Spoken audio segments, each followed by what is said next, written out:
Le Sanctus.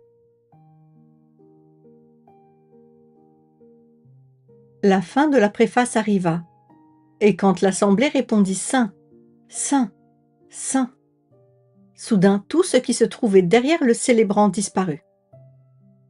Derrière le côté gauche du célébrant, des milliers d'anges apparurent en ligne diagonale.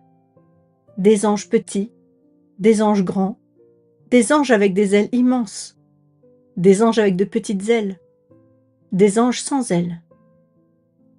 Tout comme les précédents, ils étaient tous vêtus d'une tunique qui ressemblait à l'aube des prêtres ou des servants de messe. Tous s'agenouillèrent, leurs mains jointes pour la prière et leur tête inclinée en signe de révérence. On entendait une merveilleuse musique, comme si plusieurs chorales de voix mixtes chantaient à l'unisson avec l'assemblée. Saint, Saint, Saint.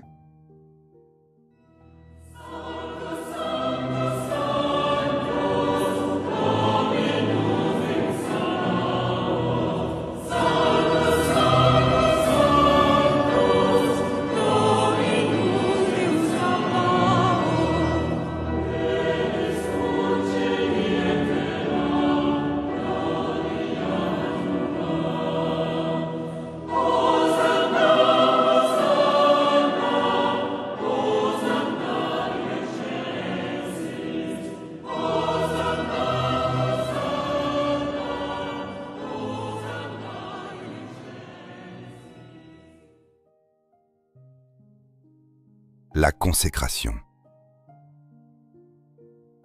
Lors de la consécration, le moment du plus merveilleux des miracles arriva. Derrière le côté droit de l'archevêque apparut une multitude de personnes placées aussi en diagonale. Elles étaient revêtues de la même tunique mais de couleur pastel.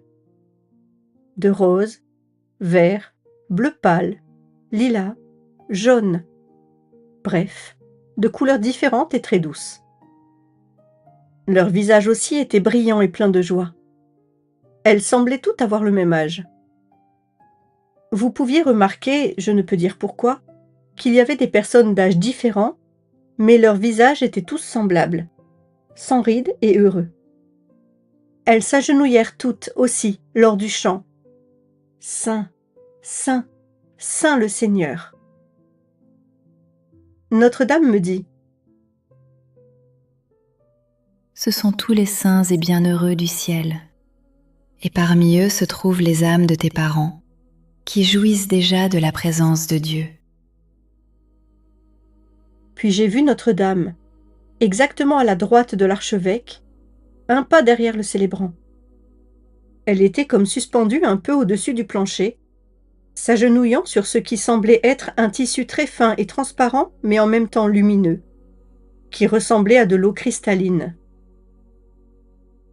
La Sainte Vierge, les mains jointes, regardait le célébrant avec beaucoup de respect et d'attention.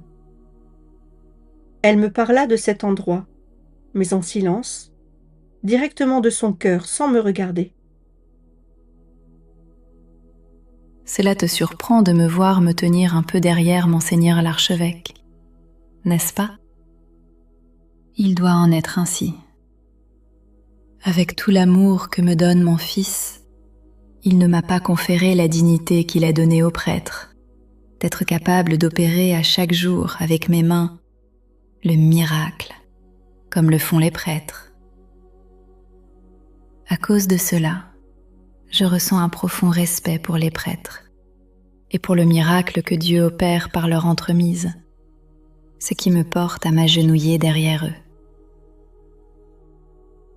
Mon Dieu, quelle dignité et quelle grâce le Seigneur accorde aux âmes des prêtres, et ni nous, ni même plusieurs d'entre eux en sont conscients.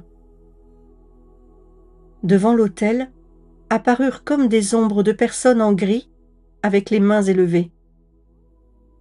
La Sainte Vierge dit: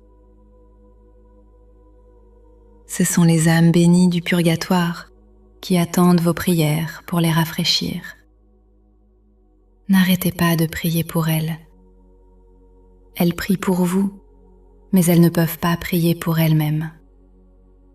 C'est à vous de prier pour elles, afin de les aider à sortir, pour qu'elle puisse rejoindre Dieu et en jouir éternellement.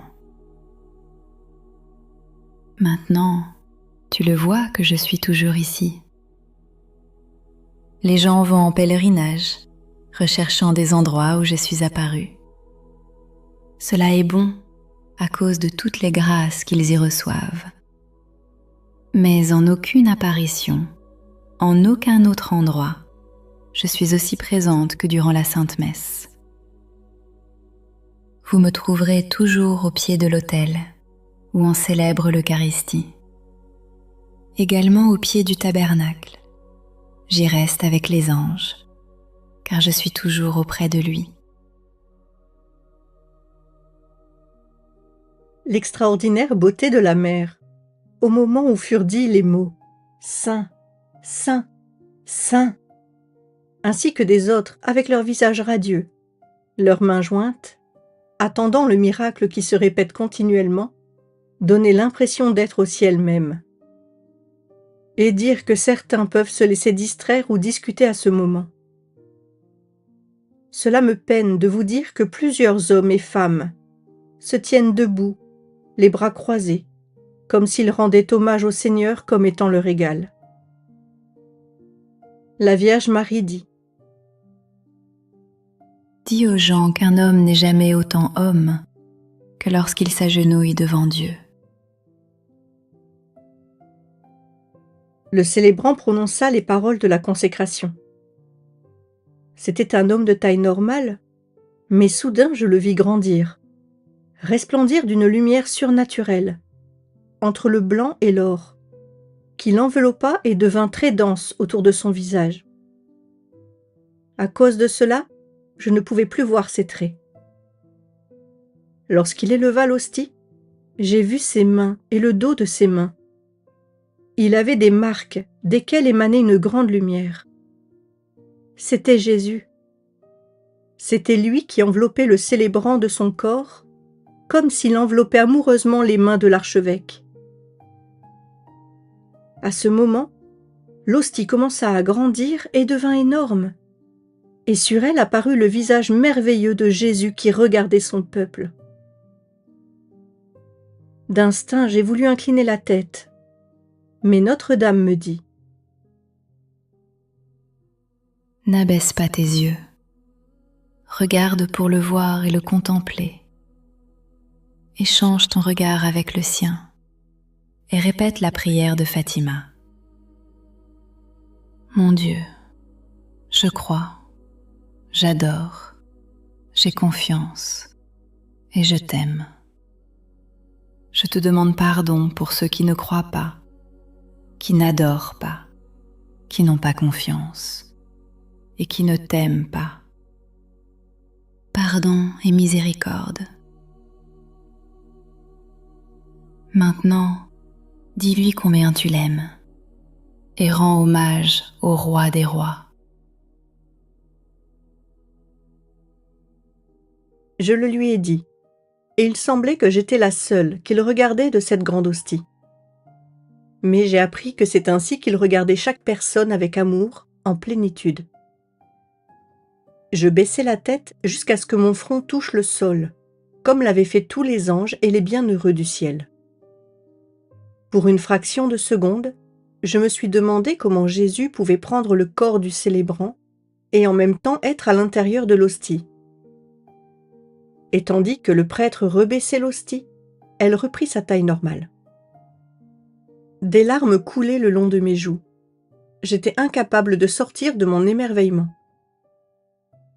Puis, Monseigneur, l'archevêque, dit les paroles de la consécration du vin, et tandis qu'il prononçait les mots, des éclairs apparurent dans les cieux et dans l'arrière-plan. Les murs et le plafond de l'église avaient disparu. Tout était noir, à l'exception d'une lumière éclatante qui provenait de l'autel.